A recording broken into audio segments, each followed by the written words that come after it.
Hello and welcome back to Called to Discipleship, where we get to know a Catholic Christian from Central Arkansas who is actively living out their faith. I'm Phillip Renfro, and I recently had the privilege of hosting Mrs. Summer Middaugh of the local Catholic Schoolhouse homeschool co-op. She is also a parishioner at the Cathedral of Saint Andrew in Little Rock.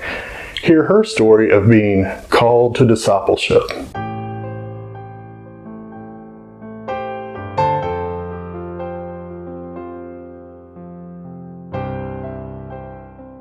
All right, Summer, thanks for having me.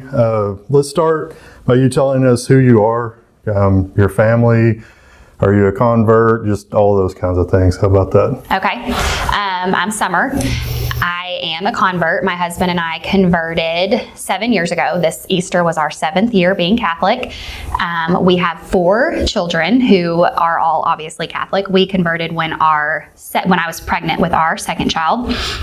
We grew up Lutheran, and when we lived in Florida before we moved back to Arkansas, we met friends who became really good friends of ours, a couple, and we could ask them questions, and just by friendship and getting to know them, they taught us a lot about being Catholic, and they could answer our questions, which was really, really great and very helpful. And so that kind of planted a seed. And when we moved to Fayetteville, we were attending a Lutheran church because we and I verbatim both said we will never be Catholic, and we could never be Catholic. It would be too hard. And so we had fully planned on not becoming Catholic, and we're attending the Lutheran church. And the Sunday before Palm Sunday, we were at church, and my husband looked over at me and he was like, "I can't take communion today." And so of course I knew then that we were about to start this journey. And so Palm Sunday that year, we started going to church at St. Joseph in Fayetteville, and we converted a little over a year later. And so that is kind of our background. Fantastic. That's wonderful. Yeah, it's funny how the Lord works, right? Mm-hmm. Never say you'll never. Yeah. Sometimes when you say that and you give a absolute, that's when yes. the Lord's going to turn it around on you. Yes. So, your family, what parish do you go to? We attend Saint Andrew's, the cathedral, and we love it. It's been a huge blessing. Not to mention, it's just a really beautiful church. It's a really beautiful church, Yeah. and that is definitely helpful with little kids because especially we have a 1-year-old, and he really loves to point at the stained glass, which is a helpful distraction. That is. Yeah, that is. I mean, just walking in there, it seems like your spirit just rises towards heaven. It does. Immediately. Yes. So awesome. So what do you do? Why are we interviewing you today? Okay, well, we are at St. Jude the Apostle Catholic Church in Jacksonville, and this is where we hold Catholic Schoolhouse, which is a Catholic homeschool co-op, and we meet here every Thursday. This is actually where we have science every week, and so we are here because we have a really awesome homeschool co-op that has blessed the lives of so many of our families, and we just want to share it. That's awesome, and our family is one of those blessed families that gets to be a part of this. So you kind of already told us about your journey of faith, but what were maybe some of the key moments or things that kind of got you discerning this calling as far as this homeschool and the co-op and everything? So I have been a teacher for, 9 years before we started homeschooling. I spent 4 years in public school and then 5 years 5 years in Catholic schools in Arkansas. I was in Fayetteville and then in a Central Arkansas school, and we had just the best experience. I loved teaching there. We loved everybody there. It was just really, really wonderful. But when we were pregnant with our third, it just really became apparent that we were getting busier and busier. I was getting up super early to grade papers, staying up late, and we knew we wanted a big family. And we knew that the cost of Catholic schools was just going to get more expensive for our family. And so we started thinking, like, what is the balance of life and work and just all of those things combined. And so when we were pregnant with our third, after we had her, I went back to work, and at that point we decided that we were going to stay home because we knew eventually that's what we would opt for. And so with staying home meant that we couldn't keep our kids in Catholic school unless I was teaching there, or unless I had another job, and I didn't really want to teach anywhere except the Catholic schools. And so we opted to stay home and opted to homeschool. And that was terrifying because that was another, I'll never homeschool. We had other friends who homeschooled, and I was like, that's great that that's for you. And we prayed about it, and we have really good friends that homeschool, and they encouraged us. And we said, you know what, this is just semester by semester. Like no decision is forever, so let's try it. So we started homeschooling the year before COVID hit.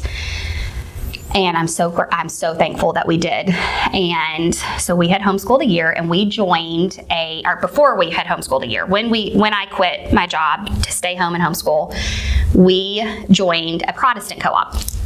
And we had a wonderful experience. We were there for 2 years. We have great friends that were there and nothing to complain about, but there just wasn't an option for Catholic families that wanted a serious homeschool co-op that met weekly, that had really great curriculum. And so we were at this Protestant co-op because it really was the only option that we had, and we loved it. However, COVID hit, and that changed, I think, the dynamic of a lot of schools. Families were questioning different things. A lot of families were contemplating leaving for different reasons. And multiple families were pulling out of schools and homeschooling. So our second year of homeschooling, while we were in this Protestant co-op, we had a small group of Catholic families that had all been at Catholic schools that were all suddenly homeschooling, but they had no co-op to go to. We were happy in our Protestant co-op and had no desire to change. But we would meet with these other families to celebrate liturgical days and feast days and just do different fun things that celebrated the faith. And you know, as you do, we started talking about just different things. Where could we take this? What could we do with this? And we were hiking with another family one week, and we got into a conversation of, well, somebody should start a Catholic co-op. Like, somebody else should do that. And that was my attitude, was like, that's great. If someone wants to start that, maybe we'll join. We'll see. And the Holy Spirit really started working through other people. And good friends of ours were constantly bringing up, like, we should do this. And another close friend who's actually a co-director was like, well, what if we did this? What if we did this? And so finally I was like, okay, like, we will make a plan to join whatever co-op y'all start. And I'll even teach there. It'll be fine. Like, we would do that. And so we were somewhat in. And St. Jude had a homeschool, or not a homeschool, just like a play group type co-op that was existing that Megan was in charge of. And Melissa, so Megan, Melissa, and I share the role as directors. Megan and Melissa were talking, and the Lord just worked in a really beautiful way of ironing out the three directors and who was going to kind of take charge. There were definitely multiple people that were like, oh yes, I can do that. And he just worked in a way that here I am. And again, did not think that I would be co-directing, but it has been such a gift. And so that is how the co-op started. We met the first Sunday in January of 2021 in a backyard because COVID. So we were all sitting around a fireplace, or like a fire pit, and really discussing what we could do. And that's how we found Catholic Schoolhouse, which is a national homeschool group that you can make local chapters of. And so that is what happened. And we filled up last year. We are currently, I think, close to being full. If we get more teachers, then we could open another class. But we're adding 2 more classes this year, including a junior high. And it's just amazing. That's wonderful. So congratulations, because you're coming up to the end of this first year. Like you said, you're already gearing up for next year. Adding a couple classes, that's just wonderful. What are some of the fruits that you've seen this year? Ways in which it's caused you, your family, some of the other co-op families to grow, perhaps in your faith, or any God moments, that sort of thing. I think this is key. I think this question is absolutely key to what the co-op is. The basis of the co-op has a great academic frame. It's wonderful. It's beautiful. It has helped a lot of families really align history and religion and all of those things, and giving them a frame in which to teach at home.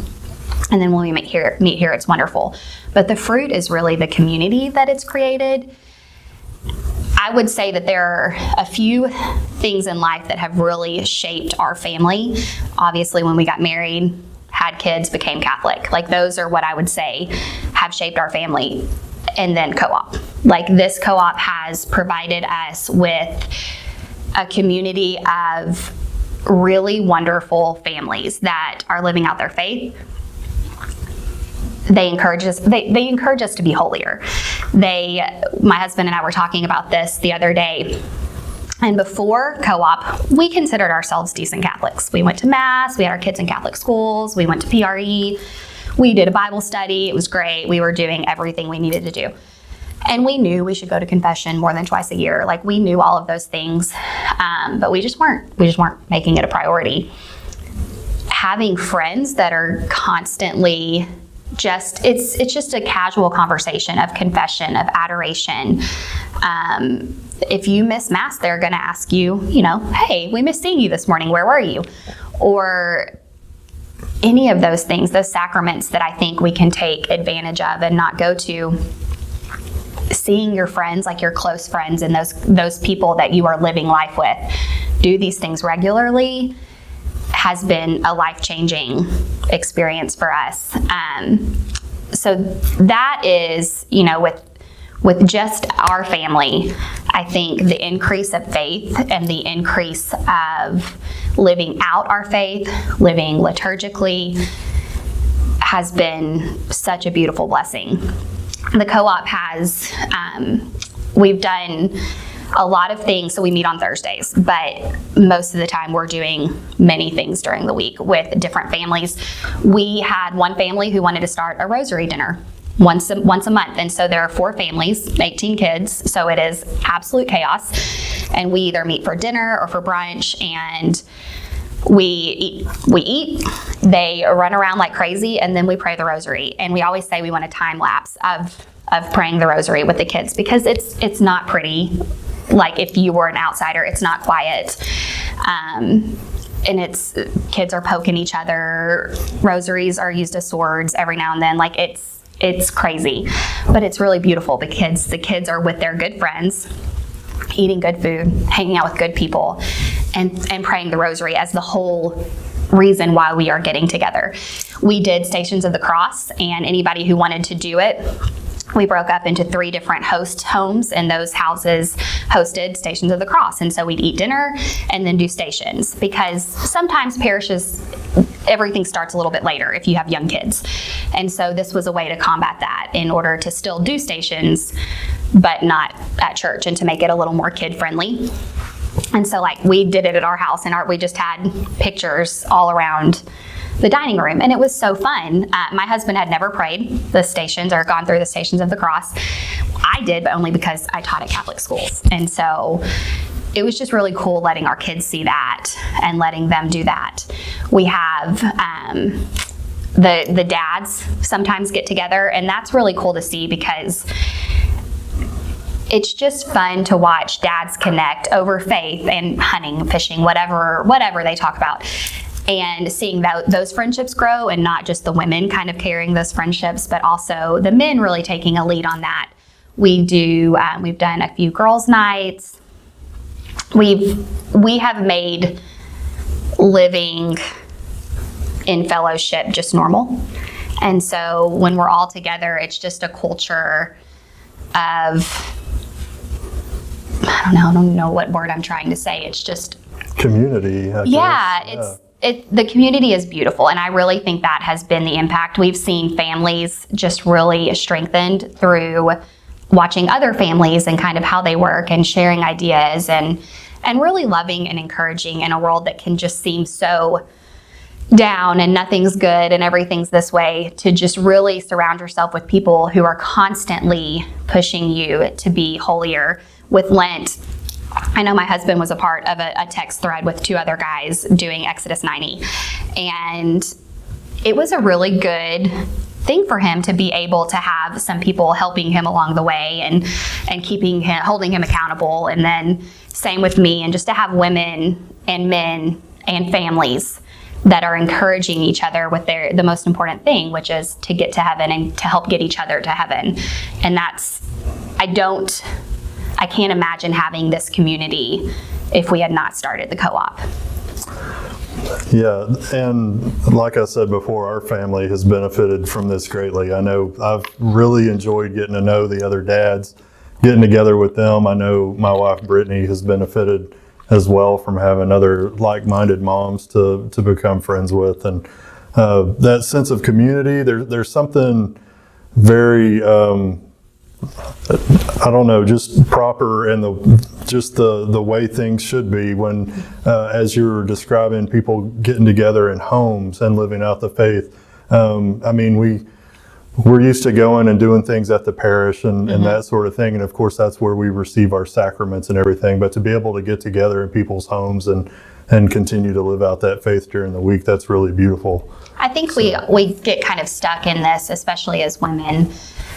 Our house has to be clean, and we have to serve certain types of food, and it has to be not fancy but nice, and our kids need to behave, and it's just not practical. 1 kid, 10 kids, however many kids you have, your house isn't always clean, and so it's hard and it's work, and it definitely takes stepping out of your comfort zone to really invite people into your home. But I truly believe that's where it starts. You know, it's letting people into your life, letting people see your struggles, letting people see the good that's happening in your life, and to learn from each other. And you can't do that on a Sunday morning. Mm-hmm. That's right. The Catholic Church makes clear that the parents are the primary educators of their children. Why should a Catholic family consider homeschooling over other available options? Okay. I think this is a hard question because I feel like it touches on a lot of things. But when looking at what the church teaches, it's absolutely true obviously, with parents being the primary educator. The parents are the primary educator no matter where the child is. Public school, Catholic school, PRE, at home. Ultimately, it is the parent's responsibility. With choosing to homeschool, it's just not for every family. And so I think that is really important to remember. Financially, a lot of families need both parents working. Some families, both parents want to work. And that's, that is their choice, and that's still can be such a really great vocation. And so making sure that we remember that no matter what option, homeschooling, private school, private school that's not a Catholic school, parents have the responsibility to make sure that their children are being educated and aligned with the Catholic Church. So if you're at a public school and they're reading a novel that has a lot of pro-life issues that could be talked about, or they are maybe discussing things that are not in line with the teachings of the church, the parent has to make sure that they're following along with that and being that primary educator. As I said earlier, as a previous Catholic school teacher, I value so much the education that my kids got at Catholic schools. I worked with amazing teachers, wonderful principals, so many people who just did such a great job in making sure that students were getting a great education. Ultimately, though, it came down to time and money for us as to homeschool, and being that primary educator in all areas has been really great. Yeah, I mean, not to go down another rabbit hole, but some of just the signs of our times right now. There's a lot of controversial stuff going on with lawmaking and with things going on in schools where teachers are wanting to take over that role and teach, almost indoctrinate kids into certain ways of thinking, and to say that it's the state's responsibility and that it's not the parents' responsibility. So it's good that we affirm that it truly falls onto the parents, and regardless of what kind of school they go to. Yeah, and I feel like as far as homeschooling, that it's just a tremendous blessing. It's not something that everybody has the luxury of getting to do. So it's definitely a privilege, I think. It is a privilege, and it's a sacrifice for a lot of families that are here. There are many families that some moms are working from home while homeschooling, while coming to co-op, because they do value the education that their child is receiving. And I love how Central Arkansas now has a place for Catholic homeschoolers who want a co-op to be able to come and jump into community and just really live this fruitful, wonderful homeschooling life. But then also, I'm glad that there are really great Catholic schools in our area that can offer the same thing. That's right. Well, let's say that someone is watching this who maybe was on the fence about it, but are now convinced that homeschooling is right for them. What should their next steps be? First of all, to figure out if they want a co-op. If you want a co-op, then there are, I think we are I could be very wrong, but I do think we are the only Catholic co-op in the area.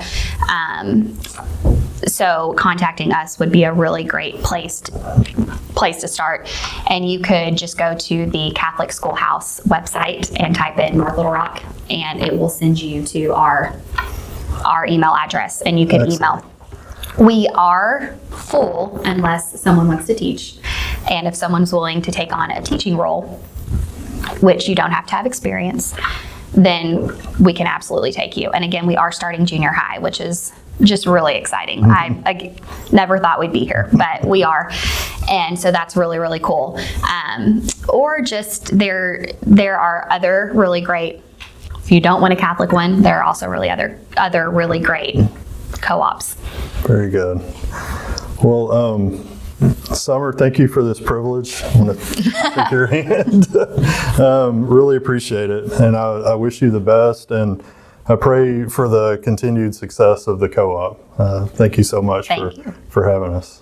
All right. Thank you. Thanks be to God for Mrs. Middaugh's openness to the promptings of the Holy Spirit, as well as for that of her co-directors, Melissa Cullen and Megan Farricker, and thus being able to meet a need for local Catholic families being called to homeschooling.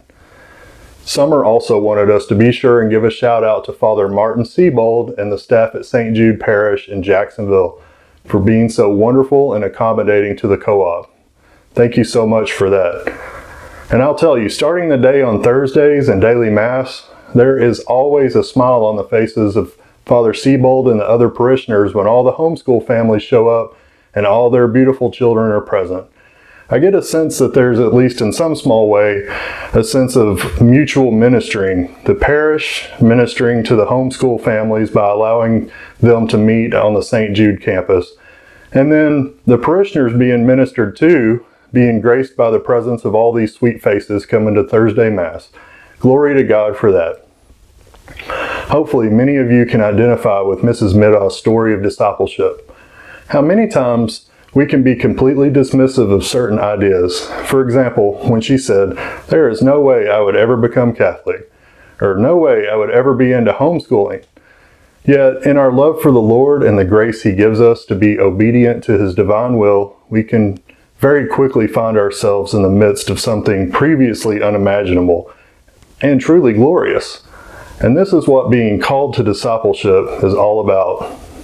If you enjoyed this episode and wish to see others like it, please click that like button. Please also subscribe to our channel. And if the idea of having a local Catholic radio station here in Central Arkansas excites you, go to our website, arcofheavenmedia.org, to donate and get involved. Thank you. May God richly bless you. And now, be a disciple.